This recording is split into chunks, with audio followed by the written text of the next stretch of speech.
What's up, guys? Tomas here from TeamTidal, and I'm doing a top 5 decks of the format along with some honorable mentions. So let's just get right into it. We go from first to fifth.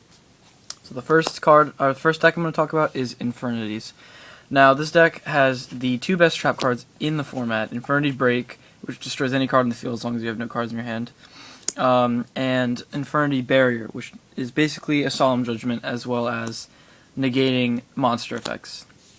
Now, this deck is, with Heavy Storm being gone, although Black Rose and Malevolent Catastrophe are still cards, they can lock down your opponent with multiple breaks and barriers because of the searchability from Archfiend.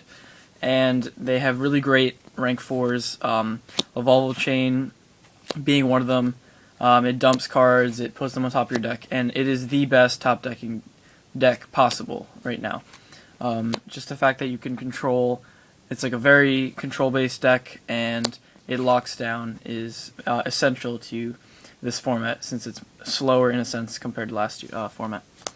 Now, the second deck I want to talk about is Dragon Plants. This is a new deck that emerged because all the baby dragons have been banned. The reason being that the regular Dragon Rule deck is no longer playable because you have less targets for dragons, and it's just harder to get out the dragons without the babies. So an alternate is Plant Dragons, where you run Lone Fire, Spore, Dandelion, Double Debris. Now, the deck is good because it still has the recovery ability that dragons do have, to banish cards from the graveyard and come back, attack for a turn, etc., go into rank 7s, which are probably the best rank, but probably have the best effects right now and are the easiest to go into. The fact that the deck can make an instant Star Eater with a Debris and any level 7 dragon, or even like a Dandelion, a Scapegoat, and no, not a Dandelion, a Spore, some Scapegoat tokens, and like a dragon or stuff.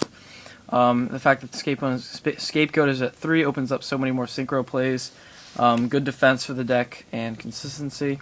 The deck also still has 3 Swords of 7 Stars, which allows for draw power as well as searchability when you banish the dragon. So that's why I believe the deck will be top tier. Third, we have 4-Axis Fire Fist. The deck became more popular since Spirit was limited to 1, which actually I believe hurt the deck more than Rooster being limited to 1 because it's harder to synchro summon now, considering you only have 1 tuner and 1 viable option to get Horse Prince because you can't really use Boar, which is a level 4 tuner. Now, the deck has great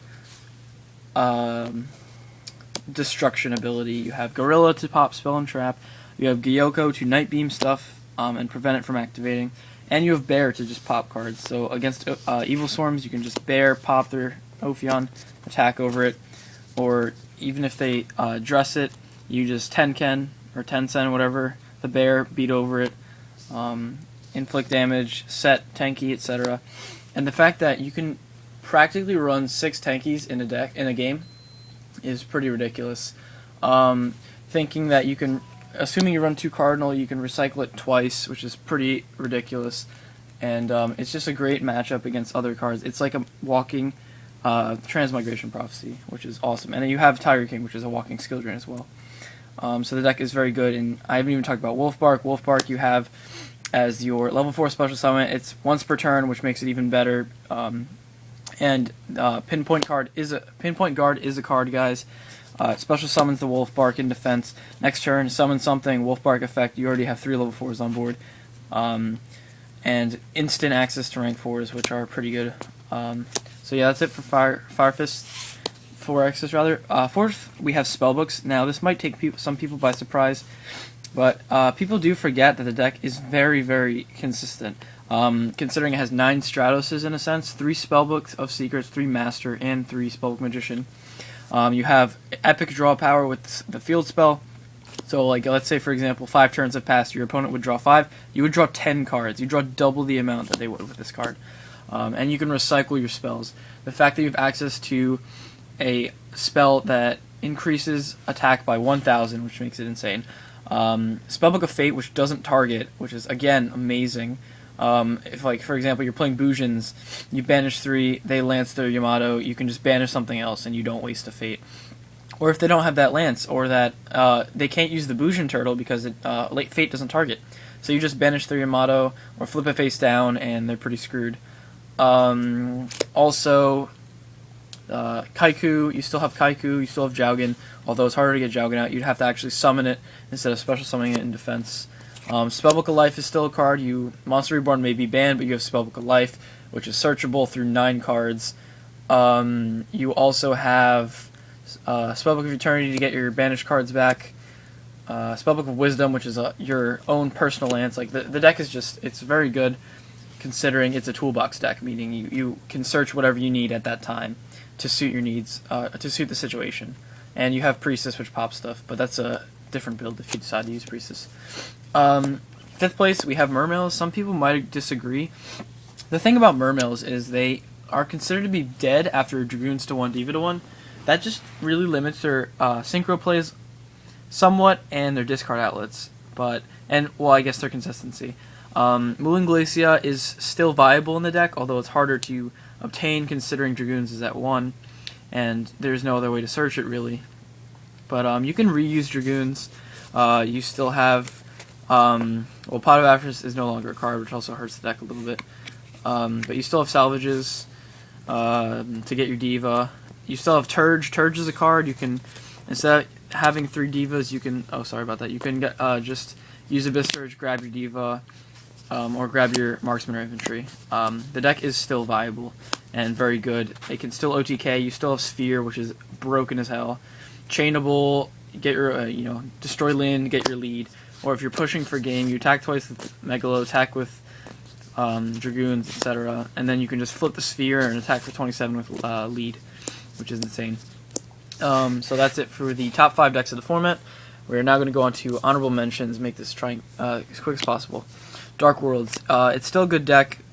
I've played it, but it is rather inconsistent. You can draw all spells and traps, or you can draw monsters with no discard outlets. It's really easy to counter, but not as easy anymore because D-Fissure and Macro are at 1, but DD Crow is still a card. And the deck, it can main Skill Drain, which is nice against some of these decks, but it's still it did not make the top cut. Next is Agents. The thing about Agents is they have minimal power plays. Although Earth was recently made to 3, they still have the Herald, which is a nice monster negation, but you can't really get out Hyperion against Ophion. Christia is nice, but Christia just gets raped by Bear practically, and it's just a very slow deck. Your first turn might be Earth, search something, but I mean that's pretty and you may have an Honest in hand if you're lucky, but that's pretty much it. And you also have the basic Venus special summon 2 Shine Balls, but it's really not that good of a deck anymore. Considering you lost consistency with Sangam, which searched so many cards in your deck. Next is Frog Monarchs. Frog Monarchs is one of the better decks that I think were closer to top 5, maybe 7th or 8th, behind Constellars and Evil Storms. But yeah, the deck is still good. It's just way too slow. I mean, you can have double Jinzo all you want, but I mean, at the end of the day, you have Bear to pop Jinzo. You have anything in Mermails to practically beat over Jinzo, because you don't really have defense. And if you're playing Infernities, or if you're playing Dragons, they outspeed you. Infernities, they lock you down too easily. So Frogs did not make the top cut either.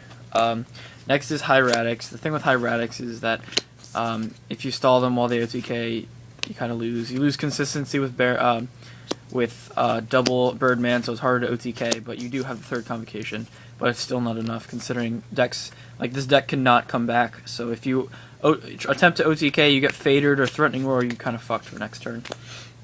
Next is Black Wings. Black Wings, people overhype, honestly.